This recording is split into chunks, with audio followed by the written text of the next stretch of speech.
बहुत से नामों से पुकारते हैं। अभाज्य संख्या लगभग 2-3 नामों से पुकारते हैं। अभाज्य संख्या भी बोलते हैं और रूढ़ संख्या भी बोलते हैं इसे।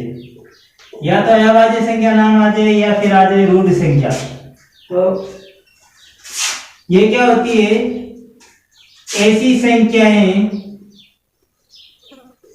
ऐसी संख्या जिसमें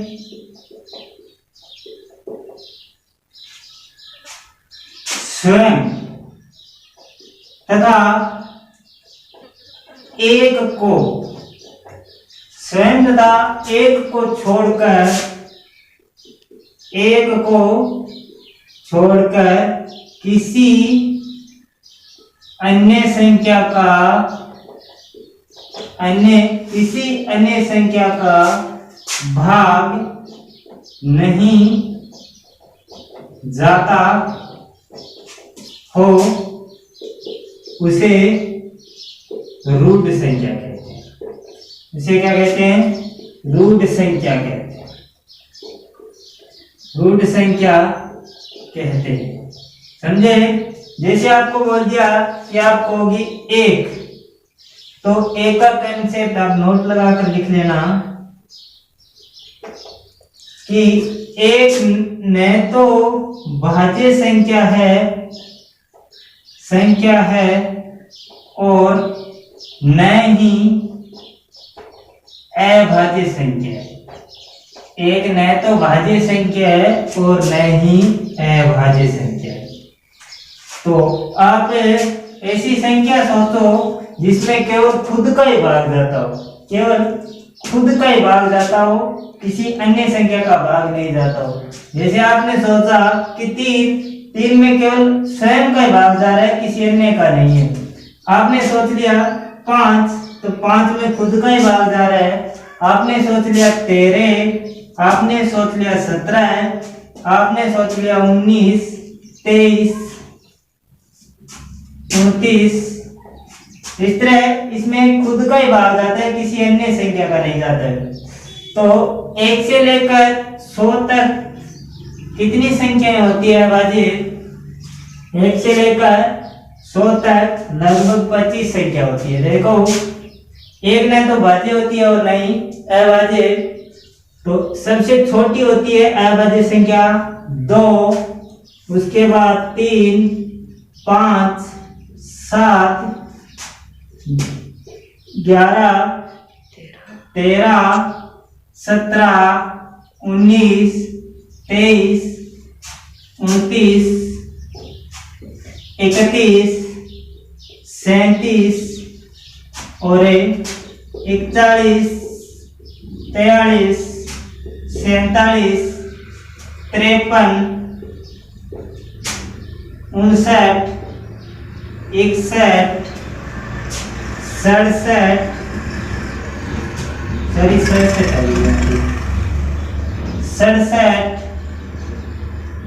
71,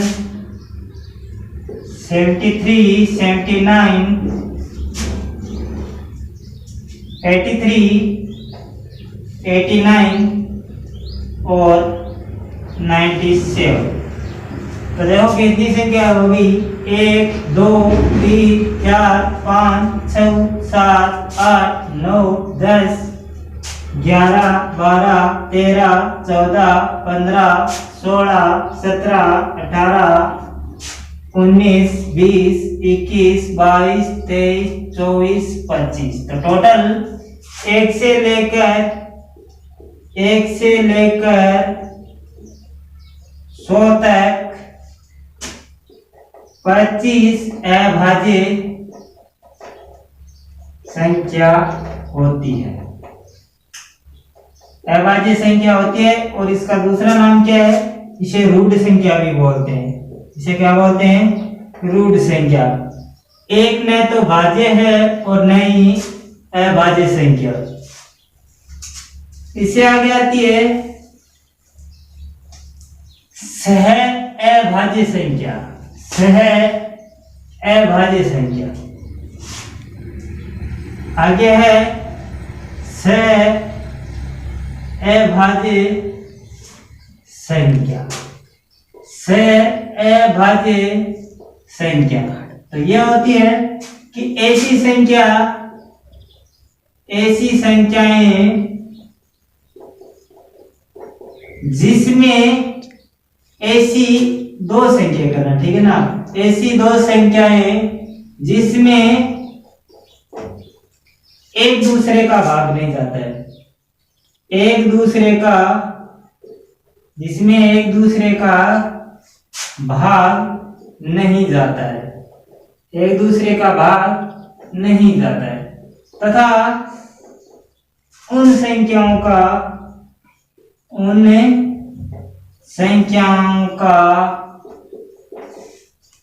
HCF हायर कॉमन फैक्टर बराबर 1 होता है। आपने देखा ना कि यहाँ पे लिखा है कि अभाज्य संख्या, तो संख्याएं सारी की सारी क्या होनी चाहिए, अभाज्य होनी चाहिए। ये नहीं कि आपने 8 दे दिया, तो ये तो एक 8 क्या है, भाज्य संख्या है।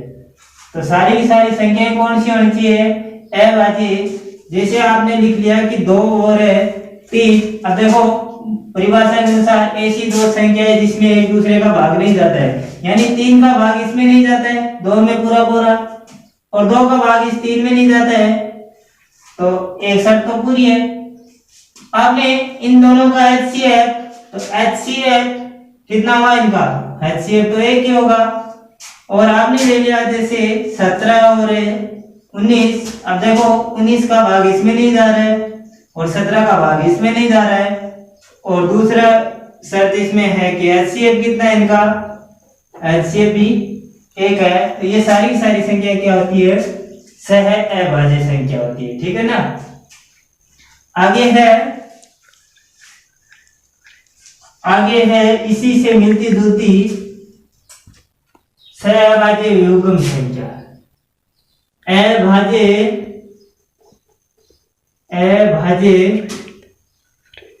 युग्म संख्या, अभाज्य युग्म संख्या। तो इसका मतलब होता है कि ऐसी अभाज्य संख्याएं जिनका अंतर 2, कितना क्या हो, अंतर 2 हो, जिनका अंतर 2 हो, तो सारी संख्या क्या होगी, अभाज्य युग्म संख्या होगी। क्या होगी, अभाज्य युग्म संख्या, अभाज्य युग्म संख्या।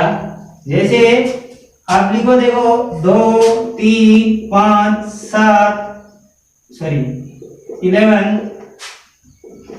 13 17 19 23 और 29, इस तरह सारे लिख लेना, ठीक है ना।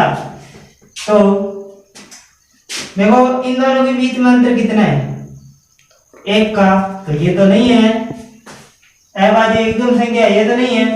अब इन दोनों के बीच का अंतर देखो, 5 में से 3 गया, मतलब 2 बचा, इसका मतलब ये संख्या क्या है, 3 और 5 एक क्या है, अभाज्य युग्म संख्या है। उसके बाद 5 और 7 के बीच में अंतर देखो कितना है, 5 और 7 के बीच में भी अंतर कितना है, 2 का, मतलब ये भी क्या है, एक है अभाज्य युग्म संख्या।